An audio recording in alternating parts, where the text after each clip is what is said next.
गरीब है बाबू, लेकिन बड़ी इच्छा है बस जूता का सिलाई करके अपन पेट पर्दा चलावत रहलन। एक बार भगवान की इच्छा हुई कि मैं चलता हूँ। लोग कहते हैं कि बहुत बड़े संत हैं जो निस्वार्थ भक्ति करते हैं। आजकल तो भक्ति भी भैया पैसा वाली हो गई। कौनो भी मंदिर में चल जा तो ऐसे जाना थे देश का दाढ़ी झोटा बढ़ौले हुआ, दो प्रकार के दर्शन भी हो गए। पैसा देवा तो VIP दर्शन, ना पैसा देवा तो लाइन में कई दिन लगल रहा। लेकिन बारे भगवान की इच्छा हुई, चल दिए परीक्षा लेने के लिए। कैसे?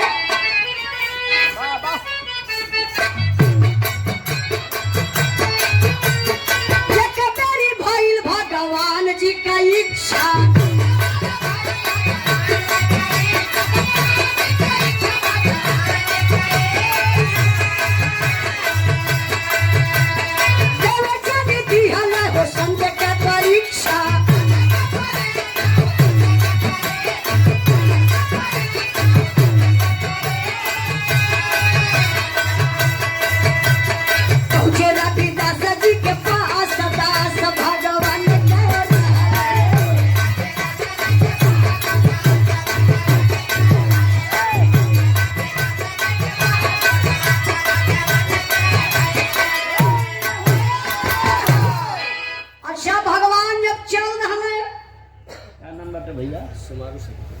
सोमारू सत्य डमक से सोमारू सत्य डमड़ हो। अच्छा, सत्य डमड़ के धरती से सोमारू बाबूजी की तरफ से डमक। चलो जवन गाँव हो आप लोग एडजस्ट के लिए। वैसे सरकार में तो नाम बड़ा ज्यादा चेंज होत बा। एक दिन मूड मिजाज बनाए के आप लोग ज्यादा तो चेंज करा लेता तो बढ़िया रहा। देखा तो बगलिए में मुगल सराय का नाम चेंज हो गया। जान दो कहाँ पड़ गया? पंडित दीनदयाल उपाध्याय। इलाहाबाद का नाम चेंज हो गए सरकार में। याद रही आप लोगों के विकास बा। इलाहाबाद का नाम क्या पड़ल पता हो? प्रयागराज। ना पता? अच्छा पता हमें कहीं ना पता। बहुत बहुत बाबूजी के प्रणाम, आशीर्वाद का जा रहे। लेकिन जरा गौर करेंगे, भगवान का इच्छा भइल बा बाबू, भगवान चलल हो परीक्षा लेवे बदे। आईना तक कहले का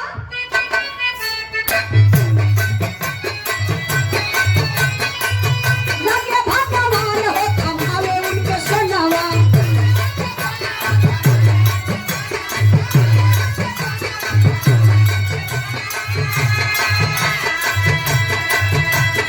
खुशिता मरैया में सोचे वही थनवा।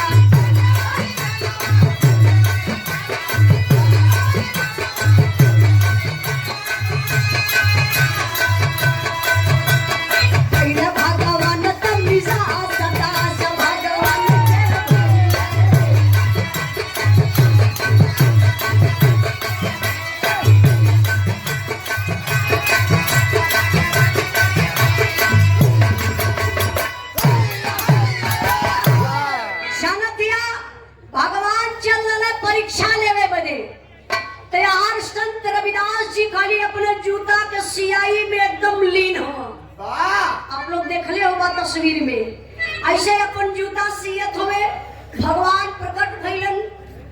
अब संत शिरोमणि रविदास जी के का पता कि के बा, उनके तो अपने परिश्रम पर भरोसा बा कि हम मेहनत करब तब खाई, ना मेहनत करब तो ना खाई। बाबू जूता सियत हुआ भगवान प्रकट भइलन। कुछ थमौलन मतलब लोग बतावेला, लिखित मिलेला। लोग कहला कि कुछ सोना रहल और सोनवा रविदास जी के थमावे लगना भगवान।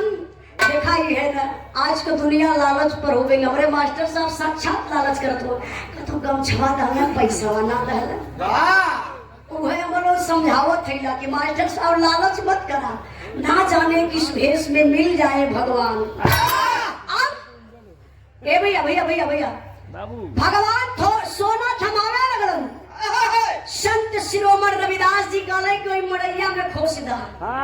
खोस दा बेटा। भगवान वही मड़ैया में खोस के चल गए। कारण लालची भक्त हुई तो जरूर ओके सोना के ले लाले हुई। कुछ दिन के बाद भगवान तो फिर इच्छा भई कि चली देखी लोग कहेला कि संतों में सबसे उत्तम संत शिरोमण रविदास जी वो भक्ति ही करते हैं, अपने मेहनत और परिश्रम पर भरोसा करते हैं।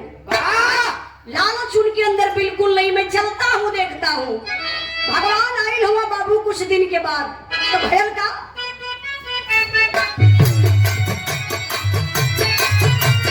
कुछ दिन बाद प्रभु फिर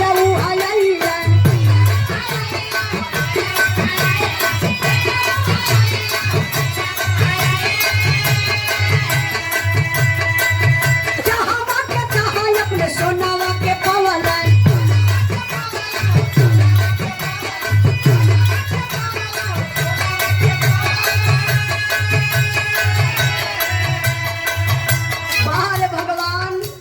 कुछ दिन के बाद अइले बाबू तो वही जा खड़ा भइले भगवान वही मरैया वही देखले कि देखी उ सोनवा संत शिरोमण रविदास जी लहले कि वही बा।